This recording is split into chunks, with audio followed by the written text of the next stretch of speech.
कहा गया था कि जो भी चुनाव होंगे वो और हर बहस के पहले मेरी एक लाइन होती है कि मैं किसी एक संस्था या दो संस्था या किसी संस्था का से रिलेटेड नहीं हूँ।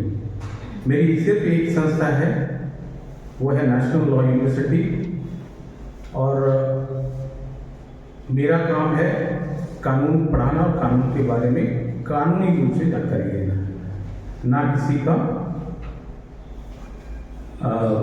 प्रचार करना। और इसी संदर्भ में अपनी बात रखूंगा, क्योंकि मेरे लिए सुविधा हो जाता है कि मैं किसी को भी आलोचना कर सकता हूँ एक आध्यात्मिक दृष्टि से। ठीक है, तो मेरे विचार से मुझे नहीं लगता है मुझे इसके बैकग्राउंड में जाना चाहिए। आपको अब तक के बहस में जानकारी हो गई होगी, मैं समझता हूँ कि ये जो कानून है वो कैसे आया है। अगर किसी को लगता है कि थोड़ा मैं अपने हिसाब से दूं तो मुझे बताइए, मैं वापस जाऊंगा, क्योंकि दोबारा मैं नहीं जाना चाहता। अगर जी, क्योंकि इसके इतिहास में ही जो वर्तमान भ्रम है उसके उत्तर हैं, इसीलिए हमें थोड़ा जानना जरूरी है। तो साथियों, जैसा कि हम जानते हैं कि यह जो कानून है पंचायत उपबंध अनुसूचित क्षेत्रों पर विस्तार अधिनियम 1996, ये जो कानून है बहुत ही स्पेसिफिक कानून है, बहुत ही विशिष्ट कानून है। क्योंकि आप इसको अंग्रेजी में अगर आप देखें, कहता है the provisions of the panchayat with in bracket extension to the schedule areas act 1996। तो हर एक जो वर्ड है कानून की भाषा में, इसको हम लोग बोलते हैं लिटरल इंटरप्रिटेशन, डिक्शनरी मीनिंग। मैं उधर नहीं जाना चाहूंगा। तो अगर हम कहीं भी प्रीफिक्स कर, कानून में हर एक चीज का वजन है, ए लगा है तो क्यों लगा है, द लगा है तो क्यों लगा है। तो हम द डेफिनेट नाउन है, प्रॉपर नाउन है और डेफिनेट है, तो इसके प्रोविजंस होंगे निश्चित डिफाइंड होंगे, और एक्सटेंशन होगा उन्हीं प्रोविजन का जो पंचायत से संबंधित है, द पंचायत, वो भी डिफाइंड होंगे संविधान में, और शेड्यूल एरिया भी डिफाइंड है। अब जब हम देखें कि शेड्यूल एरिया हमारा डिफाइंड है, हम नहीं जाना चाहेंगे 1874 से लेकर जो इतिहास बनी कि शेड्यूल एरिया ऐसा एरिया है जहाँ पे आप जनरल कानून लागू नहीं कर सकते हैं। उस वक्त गवर्नर जनरल हुआ करते थे भारत के, और वो अपने हिसाब से जब कानून को ओके करते थे तब जाके जो शेड्यूल है उस वक्त के शेड्यूल डिस्ट्रिक्ट्स में ये लागू होता था, और वहीं से अवधारणा शेड्यूल एरिया की आती है। शुरुआत में शेड्यूल डिस्ट्रिक्ट एक्ट बना, फिर कालांतर में जब गवर्नमेंट ऑफ इंडिया एक्ट 1909 आता है, संशोधन होते हैं, 1919 का गवर्नमेंट ऑफ इंडिया आता है, उसमें होता है। तो दो एरिया को आंशिक वर्जित क्षेत्र और पूर्ण वर्जित क्षेत्र की तरफ वर्गीकृत किया गया। और जब हम स्वतंत्र होते हैं और हमारे पास भारतीय स्वतंत्रता अधिनियम बनता है, तो उसमें उसको देखते हुए और 35 का जो गवर्नमेंट ऑफ इंडिया एक्ट को देखते हुए संविधान में 5वीं अनुसूची और 6ठी अनुसूची आता है, और वो आपके गवर्नमेंट ऑफ इंडिया एक्ट का ही उसमें मेंशन होता है। इस तरह से शेड्यूल एरिया में ये कानून लागू हो रहे हैं, और जो आपके आंशिक वर्जित क्षेत्र हैं वो है अब का 5वीं अनुसूची क्षेत्र है। और जैसे मैंने कहा कि पहले गवर्नर जनरल होते थे, वो डायरेक्ट कोई भी सेंट्रल लॉ उनकी अनुमति के बगैर उस क्षेत्र में लागू नहीं होते थे। जब स्वतंत्र हुआ भारत तो उसमें भी ये प्रावधान किए गए, लेकिन अब जो कानून है वो लागू होते हैं और गवर्नर जो है 5वीं अनुसूची के तहत उसमें अपवाद और उपांतर के तहत उसको लागू करता है। अगर लगता है कि इसमें अनुचित है तो उसको अपवाद और उपांतर से करता है। तो ये दो बुनियादी फर्क है। और अब है शेड्यूल एरिया तो संविधान में नहीं डिफाइंड है, लेकिन उसके लिए हम जाते हैं तो 1960-61 का टेबल कमीशन ने उसकी परिभाषा दी है। उसमें 4 कारक उन्होंने बताया है कि जहाँ आदिवासियों की बहुलता हो, एक ऐसा भौगोलिक क्षेत्र हो जहाँ पर प्रशासन किया जा सके, आर्थिक रूप से वो एरिया अन्य लोग एरिया से पिछड़ा हुआ हो, ऐसे जो एरियाज हैं 4 कारण उन्होंने बताए और एक रैशनलाइज करने का कोशिश किया और उसी के ऊपर हम आज भी टिके हुए हैं। वो हमारा शेड्यूल एरिया हो। कालांतर में आबादी घटी, लेकिन फिर भी शेड्यूल एरिया ही है। और इसके गजट नोटिफिकेशन हुए हैं राष्ट्रपति के माध्यम से 1950 में, और हमारे झारखंड में भी हम जानते हैं कि 12(3)(2) जो एरिया है वो शेड्यूल एरिया है। लेकिन जब शेड्यूल एरिया इतना का इतिहास इतना पुराना है, तो भी जब पंचायत स्वतंत्रता के बाद ये अवधारणा आई कि आप जो है केंद्रीय कानून को डायरेक्ट आप नहीं लगा सकते, तो भाग 9 में पार्ट 9 संविधान का जो कि पंचायतों से संबंधित रखता है उसको संवैधानिक मान्यता दी गई। इसके पहले बहुत सारे कमिटीज बनी कि जो पूरे देश भर में स्वतंत्रता के पश्चात कौन सी मॉडल हम पूरे भारतवर्ष के लिए ग्रामीण क्षेत्रों में शासन का बनाएंगे। तो ये लगभग 50 के बाद 60-70 के दशक में बहुत सारी कमेटी भूरिया, जिसमें Ashok Mehta committee, Balwant Rai Mehta committee, LM Singhvi committee, GVK Rao committee वगैरह वगैरह अपने मंतव्य दी। और एक बात हुआ कि देखिए अनुच्छेद 40 तो आपको कह रहा है कि जो नीति निर्देशक तत्व है वो कह रहा है कि राज्य सरकार 10 स्टेट कह रहा है कि 10 स्टेट मतलब राज्य सरकार ऐसे पावर और रिस्पॉन्सिबिलिटीज देगी पंचायतों को ताकि वो एक स्व संचालन या स्व एडमिनिस्ट्रेशन का यूनिट के रूप में उभर सके। ये 40 आपका क्या है संविधान। उन्हीं के मद्देनजर देश ने त्रिस्तरीय व्यवस्था को लाया और राजस्थान पहला एक राज्य बना जिन्होंने अपने पंचायती राज कानून बनाया। और 1992 में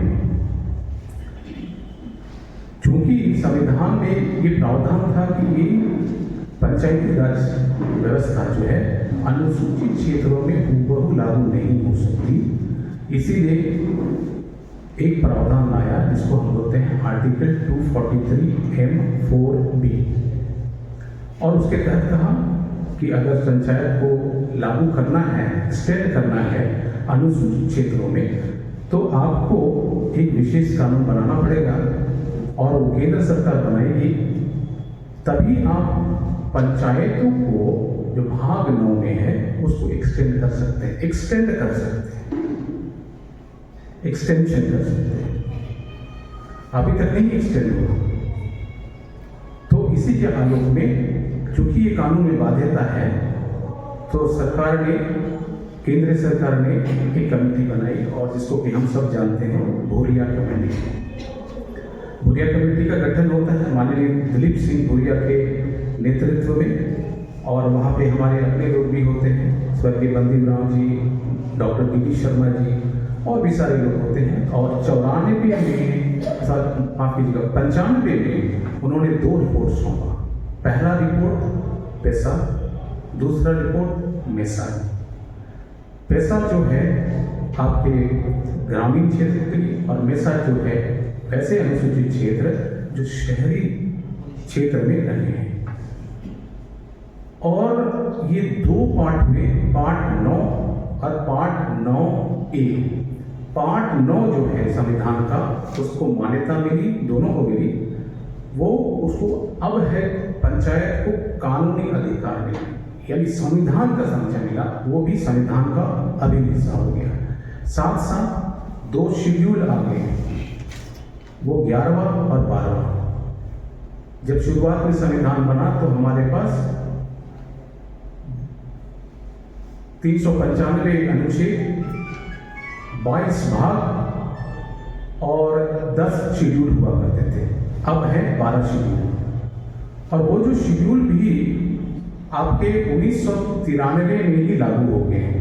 92 में हुआ अमेंडमेंट, 93 में लागू हो गए, और इस तरह से 2 शेड्यूल आ गए और हमको पंचायतों को संविधान के अंदर संरक्षण मिला। लेकिन उसी पार्ट 9 के तहत जो एक अनुच्छेद जिसका मैंने जिक्र किया, वो कहता है कि आपको पंचायत को अगर विस्तार करना है अनुसूचित क्षेत्रों में तो आपको एक केंद्रीय कानून बनाना पड़ेगा, और उसी के आलोक में भूरिया कमेटी का गठन और फिर ये रिपोर्ट आई।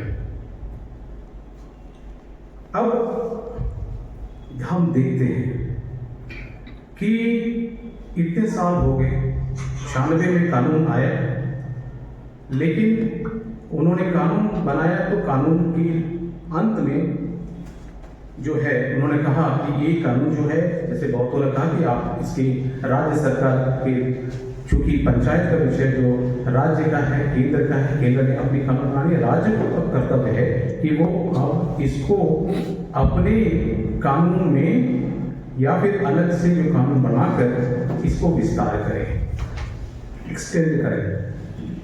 किसको? पैसा को, द प्रोविजंस को। प्रोविजंस कहाँ है? प्रोविजंस कहाँ है? सवाल ये है। तो प्रोविजंस आपके जो पंचायती राज के उस शेड्यूल में है, और प्रोविजंस पंचायत के और भी धाराओं में है। उन्होंने ये नहीं कहा the provisions in 11th schedule, ऐसा नहीं बोला है। उन्होंने बोला the provisions of the panchayat बोला, पंचायतों का उपबंध है। और उसके साथ साथ 243G आप देखेंगे, 243G उसमें कहता है कि राज्य सरकार आर्थिक सामाजिक विकास के लिए समय समय पर पंचायतों को अधिकार दे सकती है कि आप कानून बनाएं।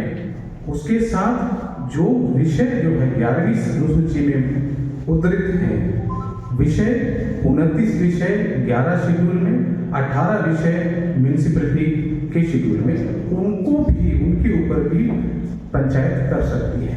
यह बात अलग है कि कभी सारी चीजों की नहीं मिली, कुछ चीजों की मिली, ये अलग है, इम्प्लीमेंटेशन का मुद्दा, लेकिन संविधान स्पष्ट रूप से कहता है। तो कहने का मतलब राज्य को ये अधिकार दिया गया। राज्य इसलिए लाई क्योंकि अनुच्छेद 40 ने कहा कि the state shall endow panchayat with powers and responsibilities to enable them to function the unit of self government। ये अंग्रेजी का शब्द है, देखो ये बाध्यता है। स्टेट शैल एंडो, किसको? पंचायत को। किस चीज के लिए? अधिकार के लिए, ये सब के लिए। किस लिए? ताकि वो एक यूनिट के रूप में आ जाए, स्व प्रबंधन की तरह अपना प्रबंधन अपना करें। और इस तरह से जो प्रजातांत्रिक विकेंद्रीकरण का जो सपना है उसको देखा गया, प्रजातांत्रिक रूप से वो आए। अब जब ये सारी बाध्यता है संविधान में, इसी के आलोक में हमारा एक ऐसा एक्ट है और उसमें बहुत सारे प्रोविजंस हैं। अब इसमें भी, इस एक्ट में भी आप देखेंगे कि संविधान में बहुत सारी बातें हैं, उन बात को रहने दीजिए, लेकिन जब आप पंचायतों का अनुसूचित क्षेत्र में विस्तार कर रहे हैं तो वो सब्जेक्ट होंगे कुछ अपवाद और रूपांतर का, जो कानून में लिखा हो, और अपवाद और रूपांतर के तहत रहते हुए आप उनको विस्तार करेंगे। कहाँ पे? अनुसूचित क्षेत्रों में। तो कहने का मतलब है कि राज्य सरकार का कर्तव्य है उसको विस्तार करने, और इस तरह से हम देखते हैं इसमें बहुत सारी समस्याएं भी आई। जैसे 2010 में केस फाइल होता है क्योंकि जब ये कानून आ गए, और 2001 में झारखंड पंचायती राज आया। 2000 में हम अलग राज्य के रूप में आए और इमीडिएटली 2001 में जेपी आए हैं। और वहाँ पे कुछ जो धाराएं हैं जो कि पैसा के क्योंकि राज्य को एक था कि आपको करना है और आप नहीं करते हैं तो स्वतः ये 1 साल के बाद तो इम्प्लीमेंटेड है वो आ जाएगा। तो 25 दिसंबर 1997 से ये इन फोर्स है। आपने रूल बनाया नहीं बनाया इससे कोई मतलब नहीं, सेंट्रल एक्ट प्रिपेयर कर रहा है वो स्पष्ट है। लेकिन जब भी राज्य बनाएगी कानून तो पैसा के आलोक में अपने राज्य के कानून में चीजों को रखेगी। ये प्रयास राज्य सरकार को करना। राज्य सरकार ने कुछ प्रावधान किए, जैसे 2010 में जैसे सेक्शन 4G 4 का G रिजर्वेशन के ऊपर जो बातें थी उसको लेकर 100% का रिजर्वेशन आपको तीनों लेवल पे अनुसूचित क्षेत्रों में दिया गया। पंचायत स्तर पे मुखिया, प्रखंड पे प्रखंड प्रमुख, उसके बाद जिला में जिला, जो चेयरपर्सन होंगे एकल पद होंगे 100% रिजर्व होंगे। ये इस आलोक में उन्होंने कुछ लाया। JPRA में कुछ वहाँ के सेक्शन हैं और ये 2010 में एक कोर्ट केस का मामला बना। लोगों ने कहा कि आप 100% क्यों दे सकते हैं, क्यों देंगे। लेकिन अफसोस है हमारे झारखंड हाई कोर्ट ने उसको अवैध मान लिया। इस तरह से बहस भी की, उसको अवैध मान लिया। लेकिन जब ये मामला सुप्रीम कोर्ट गया तो सुप्रीम कोर्ट ने ये भूरिया कमेटी के सिफारिशों के आलोक में बहस हुई तो ये फैसला वहाँ पलट गया और बोला सुप्रीम कोर्ट ने कि यह बात सही है कि जनसंख्या का ह्रास हुआ है। लोग 50 हुआ करते थे, अब आके 27 पे हैं। लेकिन इस बात से नहीं नकारा जा सकता कि यह जो क्षेत्र है बाहरियों के आने के बावजूद भी प्रथमतः अनुसूचित क्षेत्र है, अनुसूचित जनजाति का क्षेत्र है। तो जनसंख्या कोई मैटर नहीं है। और वो मामला पलट गया सुप्रीम कोर्ट में। और आज जो चुनाव हुए और इसके तहत आए वो हमारे प्रतिनिधि ही मुखिया बन के इसी जजमेंट के आलोक में आए हैं। और JPRA को उन्होंने कह दिया कि ये सम्मत है। इस तरह से JPRA को कॉन्स्टिट्यूशनल बता दिया गया। 4G मेजर मुद्दा था, उसके साथ साथ और भी चीजों को बोल दिया गया। जनरली की संगत है, पैसा से संगत है JPRA। अब हम थोड़ा सा आते हैं थोड़ी भ्रम की स्थिति। तो इस तरह से एक संगत का हमारे पास आ गया। यहाँ पे भ्रांतियां कहाँ हैं? भ्रांतियां एक हमारे समझ, एक जो समझ है आम पब्लिक का जो संविधान को अपने हिसाब से करती है, जो समझती है या यहाँ वहाँ से जानकारियों के आलोक में देखती है, और एक समझ है तकनीकी और वैधानिक। तो हम समझे इसको वैधानिक रूप में, क्योंकि कानून नहीं। उन्होंने भ्रांति नंबर 1, क्या आप पैसा कहें, क्या आप पैसा कहें। तो मेरा मानना है हर एक इसके शॉर्ट टाइटल में प्रोविजंस ही लिखा हुआ है, मैं उस बात से नकार नहीं कर रहा हूँ। तो आप इसको पी पैसा कहेंगे तो आप कहीं बहुत बड़ा गुनाह नहीं करेंगे। लेकिन अगर आप पी पैसा कह के कुछ अगर कहते हैं कि कुछ नया अवधारणा विकसित होता है तो आप उसको बताएं। अगर नहीं कोई अवधारणा विकसित होती है उसको ना बताएं। और अगर पी पैसा कह के भी प्रोविजंस होता है और पैसा कह के भी प्रोविजंस होता है तो बातें बराबर है। ईमान कानून में कोई मूलभूत चेंज नहीं है, नाम से कोई उसमें चेंज नहीं है। उसमें जो सारे जो इसके सेक्शन है वही रहेंगे, कानून की आत्मा वही रहेगी, आपको उसी कानून के तहत करना है। आप बोलिए जैसे कि हम वन अधिकार कानून को संक्षेप में बोलते हैं FRA 2006 फॉरेस्ट राइट्स एक्ट 2000। हम नहीं बोलते हैं कि वो अनुसूचित जनजाति और अन्य परंपरागत वन निवासी वनों पर अधिकार अधिनियम 2006 ऐसा तो कोई नहीं बोलता है, लेकिन वो भी बोल दिया तो कोई गुनाह नहीं है। तो भ्रम की सवाल नहीं है। इस तरह से लारा का जो कानून है हम लोग लारा बोलते हैं, लेकिन वो लैंड एक्विजिशन रिहेबिलिटेशन रीसेटलमेंट है, उसके ऊपर right to fair transparency and compensation की तब कोई नहीं बोलेगा। तो आम भाषा में हम इसको कैसा बोले, और यही चीजें जो कोर्ट के डॉक्यूमेंट में हैं जो इसके हिमायती हैं कोर्ट में भी पैसा बोले, वो भी पैसा नहीं बोले, पैसा बोल के भी पैसा से ही मतलब है, प्रोविजंस की ही बात है, क्योंकि उन्हीं का विस्तार है। तो ये भ्रम। दूसरा भ्रम कि जेपीआरए जो है उसके माध्यम से पैसा कानून को पैसा कानून नहीं बल्कि जेपीआरए को थोपा जा रहा है। पैसा नहीं है, उसने जेपीआरए को थोपा जा रहा है, ये बात। और तीसरा है कि सरकार जेपीआरए के तहत नहीं बना सकती है। तो मेरा इसमें मानना है कि मानना क्या है, कानून में ही है, आपका कोई भी केंद्रीय कानून का एक एनेबलिंग प्रोविजन, एनेबलिंग मतलब जो प्रोविजन जो है आपको रूल बनाने के लिए जरूरी होता है। जैसे फॉरेस्ट राइट एक्ट में क्या है, फॉरेस्ट राइट एक्ट में एक सेक्शन होगा जो कहेगा कि इस एक्ट के तहत में इस अनुच्छेद, इस सेक्शन के तहत राज्य या केंद्र सरकार, जो भी उसका है, केंद्र सरकार नियम बना सकती है और उसको ही कोट करते हुए सरकार बोलेगी कि इस नियम के तहत हमको पावर है कि हम इसको ऊपर नियम बनाएं। और ये कहाँ है, या तो उसके अपने एक्ट में होगा और नहीं होगा तो उसको कहीं तो होगा।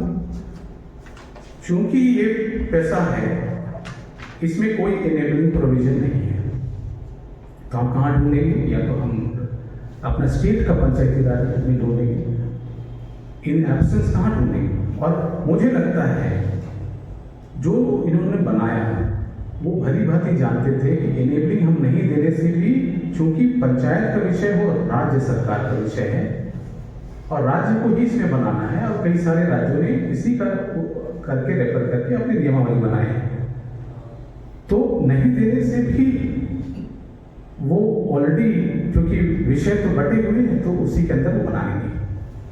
तो ये सिर्फ उसको शक्ति दे रहा है, इसका कतिपय ये कारण नहीं कि वो उसके माध्यम से जेपीआरए थोपा जा रहा है, उसको लीगली प्रूव भी करना है कोर्ट में कि हमने जो कानून बनाया है प्रोसेस के तहत बनाया है, रूल मेकिंग प्रोसेस का ये प्रोविजन है, ये आप भी नहीं हटा सकते, सरकार भी नहीं हटा सकती। तो ये व्यर्थ बहस है कि उसको हम कोर्ट किए तो जेपीआरए हूबहू लागू हो गया, पैसा गायब हो गया, ऐसी बात नहीं है। अब रही बात तो सरकार, राज्य सरकार को ही वो है और राज्य सरकार ही को बनाना है। कई लोगों ने अपने अपने हिसाब से इसको व्याख्या की और हमने देखा है लोगों ने आर्टिकल 244 को ही एनेबलिंग बना दिया, 5वीं अनुसूची को एनेबलिंग उठा के बना दिया। गवर्नर को बोल रहे गवर्नर बनाएगा, क्या संविधान व्यवस्था है? क्या कुछ सरकारों ने किया इस तरह से? नहीं ना। तो फिर इसमें एक बहस नहीं होनी चाहिए कि कौन बनाएगा। अब मैं आता हूं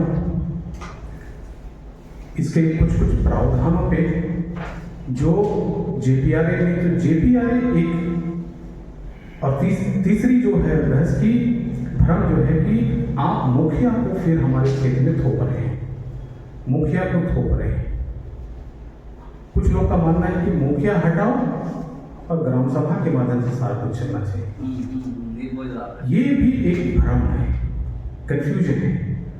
इसलिए मैं मानता हूं क्योंकि मुखिया जो है वो द पंचायत का हिस्सा है और इस पूरे देश में मुखिया का सिस्टम त्रिस्तरीय व्यवस्था रही है और मुखिया को एम्पावर करने के लिए इलेक्शन का प्रोविजन जो है द पंचायत भाग 9 के ही अनुच्छेद में है। तो आप मुखिया को हटा के पंचायत की कल्पना ही नहीं कर सकते। क्यों? क्योंकि उन्होंने बोला है एक्सटेंशन किसका, विस्तार पंचायत का, और पंचायत में मुखिया होगा ये डिसाइड किया हुआ है उसके पहले की कमेटी है जिसको कि सेंट्रल लॉ मांगे है, और उसी पंचायत का आपको एक्सटेंशन है। तो आप एक्सटेंड कर रहे हैं कहाँ पे? अनुसूचित क्षेत्रों में, तो मुखिया भी एक्सटेंड होगा ना,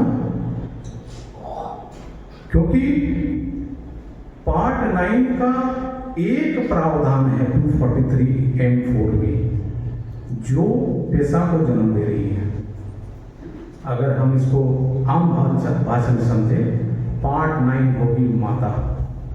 माँ के गर्भ से 243(4)(m) के तहत पैसा आ गया।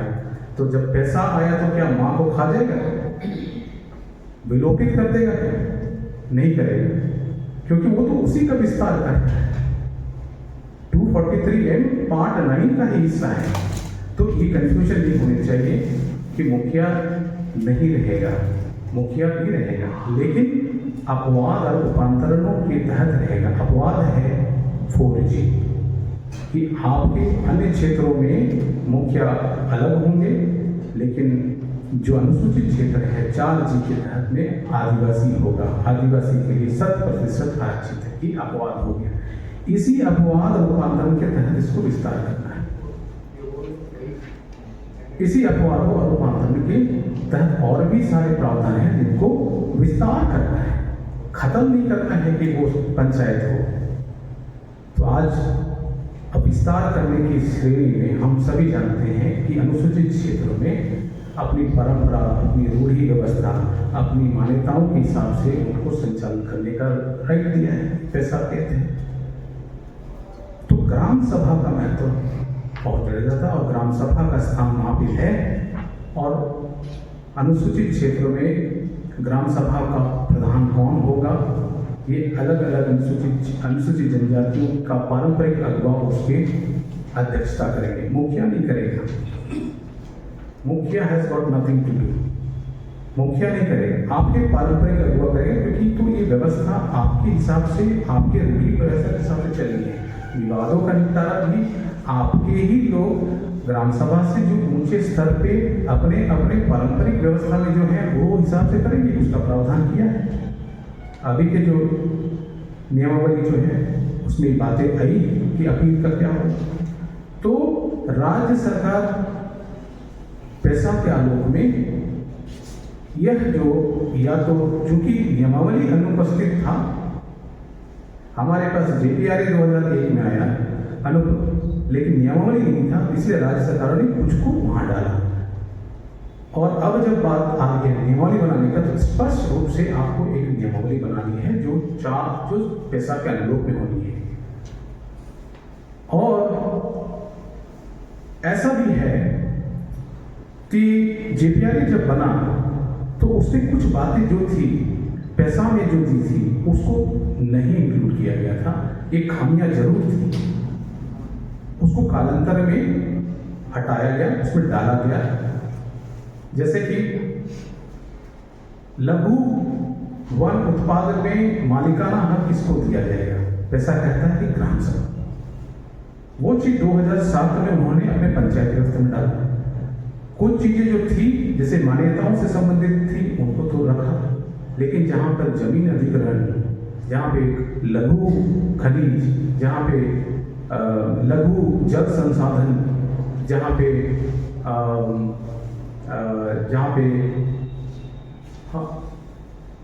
लैंड रेस्टोरेशन, इन सब बातों को वहां पे स्पष्ट नहीं किया गया। तो खामियां तो थी, अब उन खामियों को दूर करने का दायित्व है सरकार को नियमावली बनाना। और ऐसे ही अन्य राज्यों ने भी अपने अपने जगह पे 8 जो राज्य हैं उन्होंने अपनी नियमावली बनाई है। और 2 राज्य जो हैं झारखंड और उड़ीसा, अभी तक कोई नियमावली नहीं बनाई है। और हम उस नियमावली पे आज डिस्कस कर रहे हैं जो हमारे बीच है, ड्राफ्ट के रूप में हम लोग के बीच है। तो इस तरह से कंफ्यूजन जो है हमारे समाज को लेकर है। और मैं ये भी कहना चाहूँगा कि कुछ जो चीज़ें हैं, चूंकि इस कानून पे पहले भी बैठक हो चुकी है, एक ड्राफ्ट बन के ऑलरेडी सरकार के पास गया, सरकार ने उसको लोगों से फिर पब्लिक डोमेन से मंतव्य मांगा, फिर वो विधानसभा में गया, चुनाव आ गया, रुक गया, फिर अभी है आ रहा है। तो कुछ चीज़ों को डाला गया है, कुछ छोड़ा गया है। तो प्रयास होना चाहिए कि इस कानून में जो ड्राफ्ट आया है उसमें क्या जो बातें हैं वो नहीं हैं, बनिस्पत कि जेपीआरए थोपा जा रहा है, बनिस्पत कि पंचायत को हटाओ, क्योंकि उसका जो प्रोटेक्शन है वो तो संविधान से आ रहा है, आप उसको कैसे हटाएंगे? आप अमेंड कीजिए संविधान, और हटेगा तो सिर्फ झारखंड के क्यों हटेगा, सारे जगह से हटेगा। तो हम अपनी जो एनर्जी है हम उधर ना लगाएं, हम इधर लगाएं, क्योंकि आप देख सकते हैं इसमें कुछ कुछ प्रावधान है जो अपडेटेड कहा गया है, और इसका तुलनात्मक हम लोगों ने किया है पैसा एक्ट के तहत से, और जो पुराना जो हम लोगों ने दिया था उसके हिसाब से। तो कुछ कुछ बदलाव हो रहे हैं, सकारात्मक बदलाव की हम स्वागत करते हैं, उस तरफ हम लोग का प्रयास हो, और तभी हम कोशिश हो कि यथासंभव सारी बातें आ जाएं। लेकिन जो बातें आए वो कॉन्स्टिट्यूशन संविधान के परिप्रेक्ष्य में आए। जैसे अभिप्राय शब्द पैसा का जो था, अभी भी उसमें गुंजाइश है। आप देखेंगे कि जब पुराना जो ड्राफ्ट बना था उसमें यह नियमावली का अधिनियम से अभिप्राय था झारखंड पंचायती राज अधिनियम। अब जो बदलाव हुआ है वो है अधिनियम से अभिप्राय है पैसा, ठीक है। उसके पहले वाले में धारा से जो था अभिप्राय, धारा का अभिप्राय है पंचायती राज की धाराएं। अब इसमें भी डिस्कनेक्ट है, वो देखना पड़ेगा। और अभी जो सुझाव आ रहा है वो कह रहे हैं कि धारा से अभिप्राय है, क्योंकि हमने एक्ट पैसा उठाया तो पैसा की धाराएं से, लेकिन डिस्कनेक्ट कहाँ हो सकता है, क्योंकि कंकरेंट लिस्ट का मैटर है। धाराओं से मतलब हो सकता है स्टेट की, हो सकता है सेंट्रल की। स्टेट की धारा पैसा अगर अपवादों और उपांतरों को छोड़ दे तो बाकी चीज जो अनुसूचित जनजाति के ऊपर भी लागू होते हैं, फायदा जो होते हैं वो तो पंचायत का फायदा मिलेगा, तो उसका फायदा से हम हट नहीं सकते। तो हो सकता है कि धारा का मतलब दो हो सकता है, लेकिन इसमें अभी और चिंतन की जरूरत है, और भी चीजों को देखने की जरूरत है। और कुछ कुछ बातें जो हैं जो उभर के आई हैं जो सकारात्मक हैं, जैसे लैंड एक्विजिशन, भूमि जो अधिग्रहण है। पैसा कहता है कि भूमि अधिग्रहण अगर गैर कानूनी ढंग से हुआ है, लैंड अधिग्रहण एलिमिनेट हुआ है,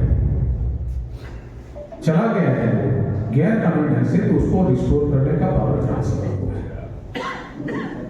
ये चीज इसमें लिखी हुई है कि पहला विधानसभा को ही है, लेकिन साथ में ये नियमावली में लिखी हुई है कि अगर नहीं होता है, ग्राम सभा सशक्त नहीं कर पाती है, तो वो उपायुक्त को सूचित करेगा। ये नहीं कि उपायुक्त को दे देगा कि आप इसका फैसला करें, सूचित करेगा कि भाई हमसे नहीं हुआ, आपको हम सूचना कर रहे हैं।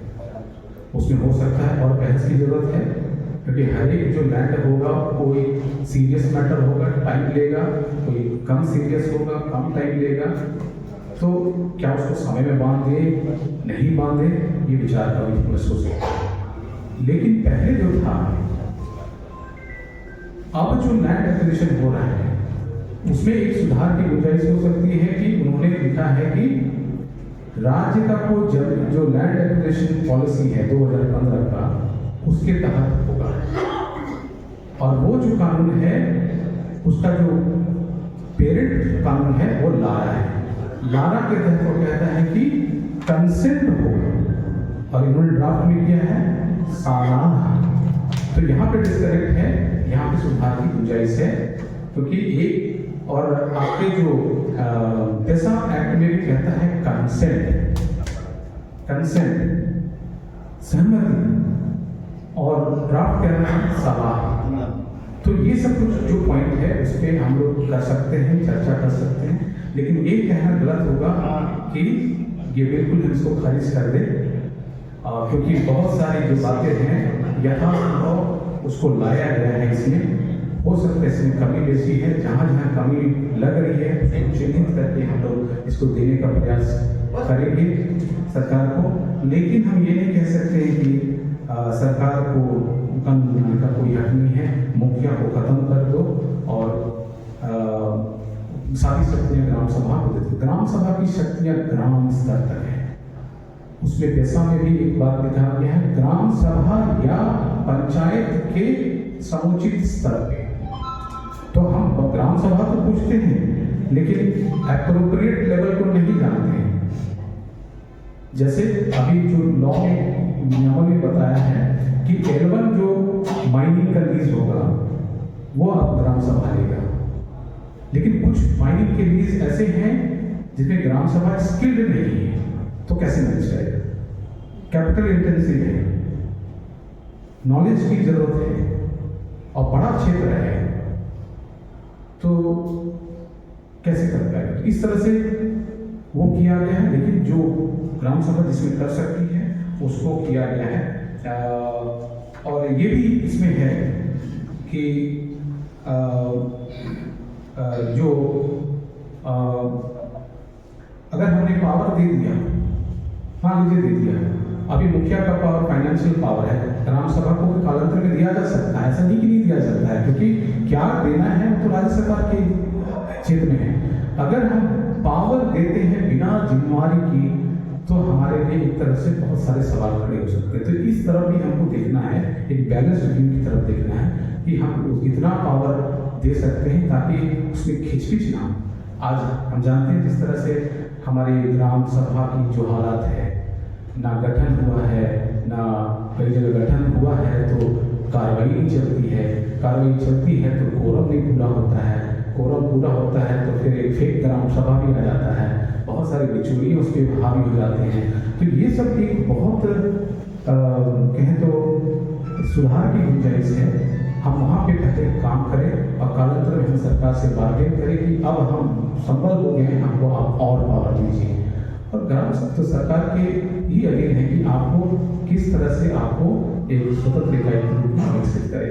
लास्ट में मैं एक और धर्म के ऊपर बोलूँगा, वो है जिसके ऊपर बहुत कम चर्चा हुई है, चर्चा होनी चाहिए, वो है कोर्ट जजमेंट्स के ऊपर। कोर्ट जजमेंट्स को लेके एक तरफ सरकार का पक्ष है कि देखिए 4G के तहत अब राकेश कुमार के केस में सुप्रीम कोर्ट गए, उसने तो कह दिया कि रिजर्वेशन भी जायज है तो संवैधानिक है ही है, उसके साथ अन्य जो प्रावधान है जैसा कि वो भी संगत है। ये मेरे विचार से थोड़ा सा जनरलाइजेशन होगा। और पैसा में एक प्रावधान दिया है जो एक तरह से डेड ना रहेगा लॉ का। वो कहता है कि जो जिसपे की चर्चाएं होती है कि अनुसूचित क्षेत्र में 6ठी अनुसूची का जो पैटर्न है उसको लागू करने पे राज्य सरकार प्रयास करेगी। पैटर्न को 6ठी अनुसूची का कहाँ पे? डिस्ट्रिक्ट लेवल पे। और 2010 में इस मामले पे पीएनएस सोरेन का एक केस फाइल होता है कि आपने इसको नहीं किया है जिला स्तर के एडमिनिस्ट्रेटिव। और ये मामला हाईकोर्ट में जब सुना गया तो हाईकोर्ट ने कहा कि देखिए ये मामला राकेश कुमार के मामले में प्रूव हो गया है कि 4G के साथ साथ सब संगत है, इसलिए 4O भी संगत है। और उस जजमेंट को अगर हम आलोचनात्मक दृष्टिकोण से देखें, विश्लेषण करें, तो जो बातें भूरिया कमेटी राकेश कुमार के केस में सिफारिश, भूरिया कमेटी ने सिफारिश की थी और उन बातों को जो राकेश कुमार के केस में रखा गया था, वैसी सिफारिशों को 4O के तहत जो सिफारिशें थी उसको अफसोस है कि हाईकोर्ट में रखा नहीं गया। और आप भूरिया कमेटी जो कि इसका जन्मदाता है, बिना उसको समझे आप कोई भी चीज वहां पे उसको बहस नहीं कर सकते। उन्होंने कहा कि अभी सरकार का कि 5वीं अनुसूची का फ्रेम, 6ठी अनुसूची का जो फ्रेम है वो 5वीं अनुसूची के लिए उपयुक्त नहीं है। क्यों कह रही? क्योंकि उनको दिखा है कि जजमेंट में कह दिया है, लेकिन हम आलोचनात्मक कह रहे हैं। आप भूरिया कमेटी पढ़े, भूरिया कमेटी के पेज नंबर मुझे याद नहीं है, मेरे पास है, उन्होंने अपने स्पष्ट लिखा है कि 6th शेड्यूल फ्रेम सूटेबल, 6ठी अनुसूची का पैटर्न उपयुक्त किसके लिए? 5वीं के लिए। और उन्होंने इसका कारण भी बताया है। कारण बताया है कि देखिए जो प्रशासनिक ढांचा है ना, ब्यूरोक्रेटिक अपैरेटस जो है वो आदिवासियों के दिलों को छू नहीं पाई है। अंग्रेजी में बोला था, bureaucratic apparatus has not touched the tribal chord, not touched the tribal chord। दूसरा,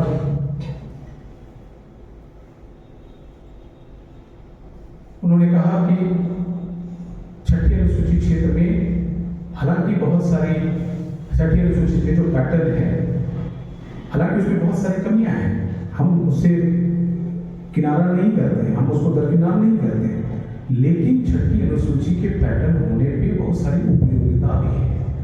और जब हम कुछ मॉडल बनाए 5वीं अनुसूची में, तो हम उन उपयोगिताओं को भी नजरअंदाज ना करें।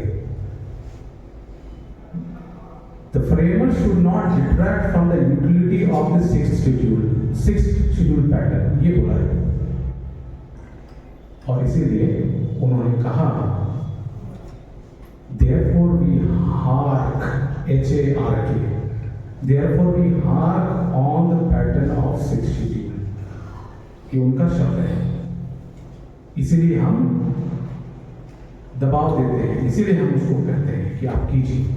और लास्ट में उन्होंने कहा कि जो स्वायत्ता की बात है ना, स्वायत्ता जो है नॉन मैनिपुलेबल है, आप उसके साथ छेड़छाड़ नहीं कर सकते। और स्वायत्ता का भी उन्होंने अर्थ बताया कि स्वायत्ता का मतलब क्या, स्वप्रबंधन। स्वायत्ता मतलब स्वप्रबंधन, और स्वप्रबंधन के लिए आपको अनुसूचित क्षेत्रों के शेड्यूल 5 शेड्यूल में जिला स्तर पे आपको एडमिनिस्ट्रेटिव रिस्ट्रक्चरिंग करना होगा, ये उनका शब्द है। और ये जो एडमिनिस्ट्रेटिव रिस्ट्रक्चरिंग करना होगा, कुछ सालों में सरकार को करना होगा, ये भी लिखा है। अफसोस है, हमारे विद्वत जन कोर्ट गए और इस बात को रखा। अंततः क्या हुआ, हम केस हार गए। सरकार को बताया गया, सरकार ने बताया, उनके महाधिवक्ता ने बताया कि हुजूर सेक्शन 73 JPRA में तो पैटर्न दे दिया गया है। क्या दिया है? 73 आप पढ़िएगा JPRA खोल के। उन्होंने बोला कि जिला स्तर के लिए ये पावर, प्रखंड स्तर के लिए ये पावर, पंचायत समिति के लिए ये पावर, यही है पैटर्न हुजूर। और यही पैटर्न है, उससे वो स्वायत्ता का मतलब पूरा हो गया, इसीलिए 4O पूरा हो गया। कमिटी ने तो कुछ और कुछ कहा, क्या आपने उसको रखा? नहीं रखा। नतीजा केस हार गए। SLP गया सुप्रीम कोर्ट ने बोल दिया कि मतलब ही नहीं सुनने का। और ये भी कहा कि पहले वाले जो असिस्टेंट डायरेक्टर झारखंड पंचायती राज के विभाग के कोई असिस्टेंट डायरेक्टर थे, उन्होंने भी एक लेटर निकाला था कि हमको इस आलोक में करना है। उस लेटर को भी सुप्रीम कोर्ट ने, माननीय सुप्रीम कोर्ट ने कहा कि एक कोयल घर भी नहीं ला सकती है। इस एक लेटर का उदाहरण देके आप नहीं कह सकते हैं कि सरकार ने ऐसा नहीं किया। वहां पे कहीं भोरिया कमेटी का जिक्र ही नहीं है। नतीजा केस हार गए और वो जो पार्ट है अभी भी नियमावली में नहीं है। लेकिन एक हम देखते हैं कि किस तरह से हमारे जजमेंट में जो मेरिट बेस होना था, जिस तरह से राकेश कुमार में हमने जीता, आज संवैधानिक को संवैधानिक किया, उसका कारण भूरिया का सिफारिश बना। लेकिन पीएस में चूंकि हमने भूरिया को नहीं बताया तो हमारे हार का कारण बना, और वो जो पार्ट है एक मृत सेक्शन बन के रह गया है 4। तो इस तरह से उसमें भी भ्रांतियां हैं कि भाई अब हम इसको कर सकते हैं कि नहीं कर सकते। तो वर्तमान में तो कोर्ट में जो निर्णय आया उससे सभी बातें हैं, लेकिन एक द्वार अभी भी है कि अगर वो केस मेरिट पे नहीं आर्ग्यूड है तो वो फिर लीगल मैटर बन सकता है, और इस लीगल मैटर को यथासंभव उठाया जा सकता है, और इसको अगर संभव हो तो और उसके आलोक में बाद में इसके ऊपर कुछ विचार विमर्श किया जा सकता है। तो ये भ्रम की स्थिति नहीं होनी चाहिए। क्या संविधान के तहत हमें मिला है, क्या हम कर सकते हैं, ये तो अलग अलग चीज़ है। वर्तमान में चूंकि 28 साल हो गए हैं तो हमारा प्रयास ये होना चाहिए कि जो नियमावली है हमारे पास वो यथासंभव पैसा के आलोक में हो, और जो इनको ड्राफ्ट में जो बनाए गए हैं उन्होंने बनाया है। फर्स्ट ड्राफ्टिंग में हम लोग भी थे, सर भी थे, हम लोग जानते हैं कि क्या चीज़ वहाँ डाले गए हैं, जो चीज़ हमने सिफारिश दिए हैं वो भी कुछ आए हैं नहीं आए हैं। तो फिर से अगर मौका मिले तो इसके ऊपर विचार हो, लेकिन जो विचार हो संविधान की पृष्ठभूमि के अंदर हो, और हम वो मांग करें जो कि सरकार भी माने और जिसको कि क्रियान्वयन भी किया जा सकता है अन्य प्रावधानों को देखते हुए। तो इस तरह से मुझे लगता है तभी हम इसको हम ला पाएंगे, और देर नहीं होनी चाहिए क्योंकि काफ़ी देर हो चुका है, एक पीढ़ी लगभग गुजर चुका है, और एक नई चैलेंज जो होगी उसके लिए भी हमको इस कानून के आने के बाद तैयार रहना पड़ेगा। ऐसा नहीं कि ये कानून आ गया और हम निश्चित सो गए, क्योंकि ग्राम प्रधान की भूमिका कई गुना बढ़ जाएगी। हम एक व्यवस्था से जुड़ जाएंगे, हमारे पारंपरिक व्यवस्थाओं को जीवित करना पड़ेगा, उनको एक वैधानिक ट्रेनिंग देनी होगी कि आप कैसे मैनेज करेंगे, बाजारों का प्रबंधन कैसे करें, आप कैसे अपने व्यवस्था को चलाएंगे, वहाँ से जो अपील जाएगा तो उस अपील को आप कैसे आगे बढ़ाएंगे। इन सब चीज़ों पे एक बहुत बड़ा जिम्मेवारी है इस कानून के माध्यम से आने वाला है।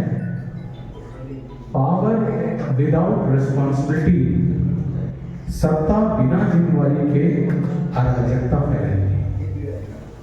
तो अगर हम पावर की मांग कर रहे हैं तो हम जिम्मेवारी भी हैं, और चूंकि आदिवासी क्षेत्र से डायरेक्ट संबंधित है तो हम सभी अभी और आने वाली पीढ़ी इसके साक्ष्य होंगे, और हम सभी को अपना कमर कसना पड़ेगा, क्योंकि नई कानून नई जवानी के साथ आ रहा है, और जो वर्तमान में जो असंगतियाँ हैं, विसंगतियाँ हैं, उसको भर सक हम लोग उसको दूर करें, और जो कानून है उसको आने दें, और जैसे कि हाईकोर्ट ने कहा कि आप इसको लाइए और इसमें सुधार की गुंजाइश होगी। वो कानून का स्वतः एक प्रक्रिया है, वो कानून समाज में जाएगा, समाज से कुछ फीडबैक कानून के पास आएगा, वो प्रोसेस चलता रहेगा।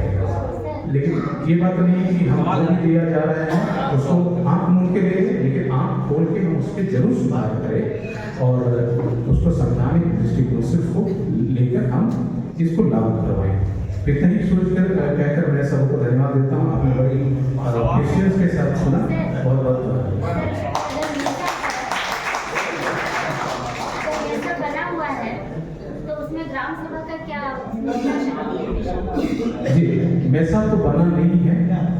मैसा तो एक रिकमेंडेशन था, एक रिपोर्ट था कि आना था, उन्होंने 2 रिपोर्ट दिए थे, तो मैसा था municipal provisions of the municipalities extension to scheduled areas act नहीं बना।